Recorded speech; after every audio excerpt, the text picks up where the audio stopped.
Shalom. Call Halayimla Yahweh Bahasham Yahweh Shai Bahasham Rakaha Kodash. Double honors to the beloved apostles and elders of Great Millstone, better known as GMS, who rule well. Peace and salutations unto the hopeful elect. The tabernacle of David, starting with the 144,000 and the rest of the men, women, and children out of the 12 tribes, whom Yahweh Bashem Yahushua will have mercy upon in these last days. I'm your brother M.O.T.B from the branch of the Great Millstone here in Melbourne, Australia. And this is going to be a prophecy update pertaining to the M.O.T.B, all right, which is the RFID micro C hip. Listen up, listen up. The United Nations is proposing a universal digital identification system that would be directly connected to people's bank accounts and payment apps. So if everybody had a UNID, this would connect the whole world under an identification system, because the UN is all countries. So you wouldn't only have a United States ID. You would also have a UN ID. The UN had this agenda briefing. It's called the Global Digital Compact, an open, free, and secure digital future for all. Now, why would they want to connect to the banking? If there's some way that the whole world is going to communicate under one currency, then they're going to have to be identified under one unit of identification. And so that's why I thought it was interesting that it wasn't just ID, but if this UN ID, the goal is to be connected to my banking system. I still think this is so strange because this is directly correlated with the whole idea that the IMF wants to create a global banking system. What's interesting is that when you look at what the World Economic Forum propagates, they want to propagate human identification with a biometric system. And they have this program called the New Champions, where they allow new companies to come in to help them with their agenda. Fingerprint cards joined the World Economic Forum's New Champion initiative, and their whole objective is to create biometrical identifications and put it on debit cards, smart cards, and identification cards. And see, just as we've been telling you, because he said a point in a video that everything, they want the whole entire globe, right, to be under this one, digital card that's going to link everything. And what he doesn't understand is that's part of the new world order. OK, but we understand when you read the Bible. All right. This is nothing new that, in times past, whether it was the Tower of Babel or whether it was what's his name? Antiochus Epiphanes. All right. Which Lord's will, we'll get both of them to give you a recount. But the difference is, as Yuval Harari, which is Klaus Schwab's little dominion, he said, in times past, the world leaders, all right, they couldn't figure this out. But now we have the technology to bring everybody together. All right. And so let's just get a few precepts just so you can understand. All right. Let's go to Genesis, the 11th chapter. OK, universal language, Babel, confusion. All right, because that's what the word Babel means. OK, and just like Babylon the Great, which Babylon goes back to the word Babel, which means confusion, because look at what's going on in America today. Everything is upside down, man. All right. But let's get it here. Genesis 11:1. And this was the very first account where a new world order was trying to be established. OK. It says, and the whole earth was of one language and of one speech. And when you go into the history, even your top scholars will say that one language back then was known as the Lashon Kodash, the Hebrew, which we all spoke. OK. Verse 2, it says, and it came to pass as they journeyed from the east that they found a plain in the land of Shinar, and they dwelt there. And they said one to another, go to, let us make brick and burn them thoroughly, Salakia. And they had brick for stone and slime had they for mortar. And they said, go to, let us build us a city and a tower whose top may reach unto heaven. And let us make us a name, lest we be scattered abroad upon the face of the whole earth. And Yahweh came down to see the city and the tower, which the children of men builded. And the children of men, OK, because there's three classifications of men. You have the sons of power, which at this point in time was through you had Shem. OK, then you trace the lineage of Shem all the way from, Methuselah, Faxad, Eber, Peleg, all the way down to Abraham. The sons of men were the men of the other nations. And then you also had the sons of the wicked, all right, who came through the Edomites later on. Before the Edomites, they were actually the the sons of Cain, all right, before the flood.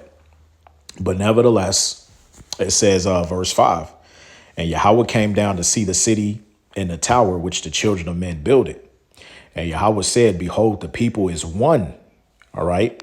Just like how he said in this video that they're trying to bring everybody together under this one system. OK, that's why the Bible says that which is then is now, meaning what happened back then is happening all over again today. The only difference is technology has upgraded. OK, so let me read it again. Verse 6. And Yahweh said, behold, the people is one, and they have all one language. And this they begun to do, and now nothing will be restrained from them which they have imagined to do. You see? So Yahweh, through his angels coming down, checking out, basically he understood like, yo, because that's another thing too. If the Lord wanted all of us to be together, okay, he never would have done what he is about to do in the next few verses on down. Let's read. Go to, let us go down, and there confound their language, that they may not understand one another's speech. So Yahweh scattered them abroad from thence upon the face of all the earth, and they left off to build the city. If Yahweh Ba'Shem Yahushua was for everybody, if he is the God of everybody, no matter what your nationality is, this, that, and the third, please explain to me why at this very beginning of going back to the Tower of Babel, did he scatter the nations when they were all one together? I thought, because see, you Christians here, you put this nonsense out here that God loves everybody. Well, what happened with the Tower of Babel situation? How come the Most High back then wasn't for that? Huh? Verse 9, therefore is the name of it called Babel, because Yahweh did there confound the language of all the earth, and from this did Yahweh scatter them abroad upon the face of the earth. That don't sound like love, right? Now let's get another account of a new world order being established in the Apocrypha. Let's get First Maccabees, the first chapter, around the 40th verse or so. We'll start at verse 41. Now, this is during the Greek Empire, okay, that started with Alexander the Great. And later, when he passed away, the kingdom was parted four ways to his four generals, Seleucus, Ptolemy, Cassandra, and Lacomaeus. All right, those were his four generals. It says, First Maccabees 1 and 41. Moreover, King Antiochus wrote to his whole kingdom that all should be one people, just like the Tower of Babel. One people, one language, one authority, right? One government rule. And everyone shall leave his laws. So all the heathen agreed according to the commandment of the king. Yea, many also of the Israelites consented to his religion and sacrificed unto idols and profaned the Sabbath, much like what our people are about to do in this generation when they try to establish their new world order. Many of you Israelites, you so-called Latinos, Negroes, and Native Americans, all right, and the rest of you Israelites that are scattered, mingle amongst the other nations, you're going to consent to the new world order. You're going to bow down and take the RFID micro C hip. That's what you're going to do. There is no new thing under the sun. What they did back then, they're going to do all over again today, because you're the same ninjas back then, okay, that were under Antiochus. If you understand regeneration, reincarnation, okay, you're the same ninjas back then that was doing this wicked stuff. And you decided, all right, to bend over and worship this man in his kingdom, much like what you're going to do with Esau, Edom in this time. It says, verse 44, for the king has sent letters by messengers unto Jerusalem and the cities of Judah, that they shall follow the strange laws of the land and forbid burnt offerings and sacrifice and drink offerings in the temple, and that they shall profane the Sabbaths and the festival days and pollute the sanctuary and holy people. set up altars and groves and chapels of idols and sacrifice of swine's flesh and unclean beasts, that they should also leave their children uncircumcised and make their souls abominable with all manner of uncleanness and profanation. All right. And this is how begun the process of, when you jump to the New Testament, why the Pharisees and them had a problem with those particular Jews who were not brought up under the law of circumcision. They were not brought up under the customs, because it goes back to what was written here in the Maccabees. So when Paul was sent out in the New Testament to speak to all of those Greeks, he was speaking to these people that had to leave off after the circumcision, because from generation to generation, you being brought up under the Greek custom, you were not circumcising your male-born children.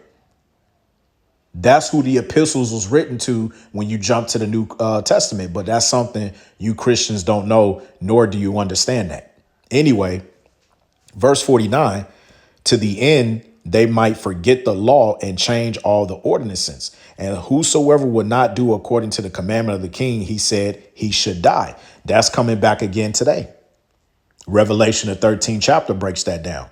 Anybody who's not going to worship the beast or his image, all right, they shall be killed. You're going to be you're going to be cast off from society. You're not going to be able to buy and sell. You think this is a joke, right? That which is then is now. So you can see when Antiochus, when he was running things back then in his time, he wanted to bring all people together, man. One rule. Okay. So, you know what this dude is saying is, hey, we've been telling you, starting with the apostles, the bishops, and elders on down. Now, what he doesn't understand how this is going to work. Let's check this video out. We tend to establish the equivalence with cash, and there is a huge difference there. For example, in cash, we don't know, for example, who's using a $100 bill today. We don't know who is using a 1,000 peso bill today. A key difference with the CBDC is that central bank will have absolute control on the rules and regulations that will determine the use of that expression of central bank liability. And also we will have the technology to enforce that. Those two issues are extremely important, and that makes a huge difference with respect to what cash is. All right. So that's the time we in, man. Okay. They want to track everybody. And this is what Aaron Russo said. Let's check this out. The ultimate goal that these people have in mind is the goal to create a one world government run by the banking industry, run by the bankers, and they're doing it in sections. The European currency, the euro, and the European Constitution is one part of it. Now they're trying to do it in America with the North American Union, right? And they want to create a new currency called the M.O.T.B, right? And the whole agenda is to create a one world government where everybody has an RFID chip implanted in them. All money is to be in those chips, right? There'll be no more cash. And this is given me straight from Rockefeller himself. This is what they want to accomplish. And all money will be in your chips. And so instead of having cash, anytime you have money in your chip, they can take out whatever they want to take out whenever they want to. If they say you owe us this much money in taxes, they just deduct it out of your chip digitally. Total control. Total control. And if you're like me or you, and you're protesting what they're doing, they can just turn off your chip. And you have nothing. You can't buy food. You can't do anything. It's total control of the people. And that chip's connected to a database that has your purchasing records, what you do, what Everything. you sell. Everything is in there, you know? And so they want a one world government controlled by them, everybody being chipped, all your money in those chips, and they control the chips, and they control people, and you become a slave, you become a serf. And we're going to show you the key part he said was you become a slave Okay. See, you Israelites out there that's teaching the wrong thing, you gonna pay. Let's get Revelation 13 and 16. We're gonna show you how the mark of the beast leads to enslavement, slavery. We're gonna show you. And he causeth all, both small and great, rich and poor, free and bond, to receive a mark in their right hand or in their foreheads. And we do this all the time. When you go into the word mark, okay, it's the Greek word for the word mark, charagma or charagma, Strong's G 5480. Charagma. Charagma. a stamp and an imprinted mark of the mark stamped on the forehead or the right hand as a badge of the followers of the Antichrist, which there's many Antichrists, not just one.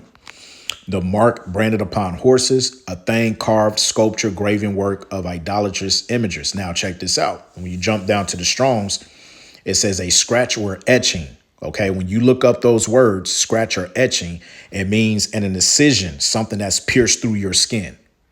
It says a stamp as a badge of servitude. What is servitude? Okay, slavery. So everything that man said, Aaron Russo on a video, that you are a slave to the system, that's what you truly are. That's what you truly are, man. Okay, it's a badge of servitude if you take this. Now, when you go into the etymology of charagma, you have the word charax, which is a palisade, okay, which is a utensil that's used to insert the chip that's going to be implanted in your body, known as surveillance under the skin. Okay, Strong's definition says through the idea of scratching. Okay, that's what that palisade is, which is the needle that's going to be used to inject in you the micro C-hip, man. Surveillance under the skin. Now, when you jump down, let's read verse 17. And that no man might buy or sell save he that hath the mark or the name of the beast or the number of his name. Here is wisdom. Let him that hath understanding count the number of the beast, for it is the number of a man. And his number is 603 score 6. And when you go into 603 score 6, all right, which is he size stigma, and you go into the word stigma, which means to stick or prick. It says a mark pricked in or branded upon the body. To ancient Oriental usage, slaves, see that, and soldiers bore the name or the stamp of their master or commander, branded or pricked, cut into their bodies to indicate what master or general they belonged to. And there were even some devotees who stamped themselves in this way with the token of their gods. Strong's definition says stizo, to stick or prick, a mark incised or punched for recognition of ownership. So you know that little barcode system, all right, that's set up for all of your food and stuff when you go grocery shopping. Yeah, that barcode is going to be implanted in you, and it's going to serve as a badge of servitude, recognition of ownership, because now the top banking elites, okay, the Edomites, they own your ass. And this is what we've been trying to tell our people, but our people know the M.O.T.B is spiritual, Ak. You don't know what the M.O.T.B is, not the RFID chip. Yeah, bullshit. You can play that game all day if you want to. We know where this thing is headed at, man. And call Halayim Yahweh Bashem Yahushai for giving us the eye salve through the apostles, the bishops, the elders on down, man, to see this thing all the way through. And Abaratazah, we be those men. Lord's will, we endure it until the end, man, because this thing is going to test a lot of people. As the scripture says, this is known as the hour of temptation that shall come upon all the world to try them. And most of y'all not going to make it because y'all going to fall and y'all going to take the RFID micro C hip. You know? So that's where we at, man. I'm going to play this one more time and we're going to close out.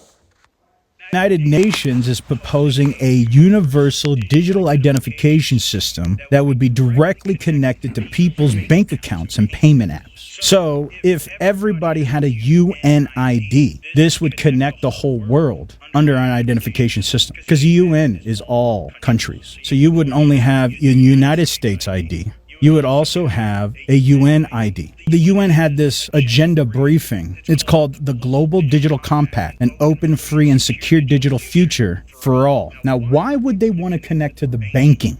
If there's some way that the whole world is going to communicate under one currency, then they're going to have to be identified under one unit of identification. And so that's why I thought it was interesting that it wasn't just ID, but if this UN ID, the goal is to be connected to my banking system. I still think this is so strange because this is directly correlated with the whole idea that the IMF wants to create a global banking system. What's interesting is that when you look at what the World Economic Forum propagates, they want to propagate human identification with a biometric system. And they have this program called the New Champions, where they allow new companies to come in to help them with their agenda. Fingerprint cards joined the World Economic Forum's New Champion initiative, and their whole objective is to create biometrical identifications and put it on debit cards, smart cards, and identification cards. There you have it. So let's close out. All right. Because I ain't want this to be too long. But we're going to get Habakkuk chapter 2 and verse 4. Actually, verse 3. For the vision is yet for an appointed time, but at the end it shall speak and not lie. Though it tarry, wait for it, because it will surely come and it will not tarry. And that vision that was written through the prophets, okay, mainly John the Revelator, of what he saw, that vision is coming to pass, man. It's only a matter of time before they actually mandate this thing and roll it out completely. All right. We also want to back that up with Ezekiel chapter, not 3, but chapter 33, Salakia, and verse 33. It says, and when this cometh to pass, lo, it will come. Then shall they know that a prophet had been among them. So when they mandate this thing and it comes to pass, okay, as we read in Habakkuk, the 2nd chapter, it won't tarry. Wait for it. When this come to pass, you're going to know that the men that were out there preaching the 100% truth, mainly Great Millstone and the rest of our affiliates, you're going to know that you were in the midst of prophets. All right. So with that, I pray that this lesson was edifying, and I want to give all praise, glory, and honor be to Yahweh, Ba'ashem, Yahweh Shai, Ba'ashem, Rakah HaKwadash. Double honors once again to the beloved apostles and elders of Great Millstone, better known as GMS, who rule well. Peace and salutations unto the hopeful elect, the tabernacle of David. Shalom.